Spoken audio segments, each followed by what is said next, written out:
സാമ്പത്തിക ഉപരോധത്തിന്റെ നില അർഹതപ്പെട്ടത് നിഷേധിക്കുന്നു.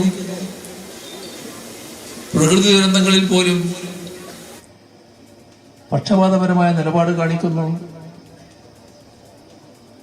നൂറ്റാണ്ടിലെ മഹാപ്രളയം, കോവിഡ് മഹാമാരി, മറ്റു ദുരന്തങ്ങൾ എല്ലാം ഏറ്റുവാങ്ങേണ്ടി വന്ന ഒരു നാട് ഒരു ഘട്ടത്തിലും ആവശ്യമായ സഹായം കേന്ദ്ര ഗവൺമെന്റിന് ലഭിച്ചില്ല. ആ സമയം നമ്മെ സഹായിക്കാൻ തയ്യാറായി മുന്നോട്ട് വന്ന മറ്റു ചില രാജ്യങ്ങൾ അവരുടെ സഹായം സ്വീകരിക്കില്ല എന്നും കേന്ദ്ര ഗവൺമെന്റ് പറയുന്നതായി നാം കേട്ടു. വളരെ വിചിത്രമായ അനുഭവം. ആ ഘട്ടത്തിലെല്ലാം അവരുടെ കേന്ദ്ര ഗവൺമെന്റിന്റെ നിലപാടുകളെ പിന്താങ്ങുമാറ് കേരള ഗവൺമെന്റിനെയും കേരളത്തെയും വിമർശിക്കുന്ന നിലപാടാണ് കോൺഗ്രസും ലീഗും സ്വീകരിച്ചത്. ഇത് നാടിന് ലഭിക്കേണ്ട കാര്യങ്ങൾ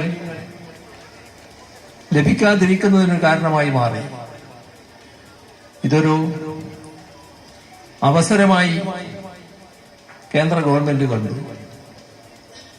കേരളത്തിന്റെ യാത്രാ സൗകര്യത്തിന് അതിവേഗ റെയിൽ വേണം എന്ന കാര്യത്തിൽ ആർക്കും രണ്ടഭിപ്രായമുണ്ടാകില്ല.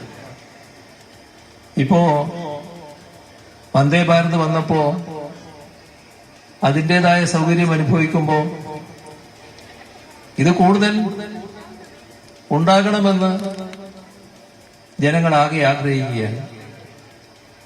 അങ്ങനെ കൂടുതൽ ഉണ്ടാകണമെങ്കിൽ അതിന് പ്രത്യേകമായ ലൈൻ വേണം. അതിലൂടെ മാത്രമേ നല്ല വേഗതയിലുള്ള ട്രെയിൻ ഓടിക്കാൻ പറ്റൂ. പക്ഷേ ആ ആശയം വന്നപ്പോൾ തന്നെ അതിനെ എതിർക്കുന്ന നിലപാടാണ് ഇവിടെ കോൺഗ്രസും ലീഗും സ്വീകരിച്ചത്. ശക്തമായ എതിർപ്പ് കേരളത്തിൽ തന്നെ ഉയർന്നു വന്നു. അപ്പോ കേരളത്തിന് അതിവേഗ റെയിൽ നൽകിയില്ലെങ്കിലും കുഴപ്പമൊന്നുമില്ല. കാരണം കേരളത്തിന്റെ ഒരു ഭാഗം നൽകാതിരിക്കുന്ന സമീപനത്തോടാണ് യോജിക്കുക എന്ന കണക്കൂട്ടലില്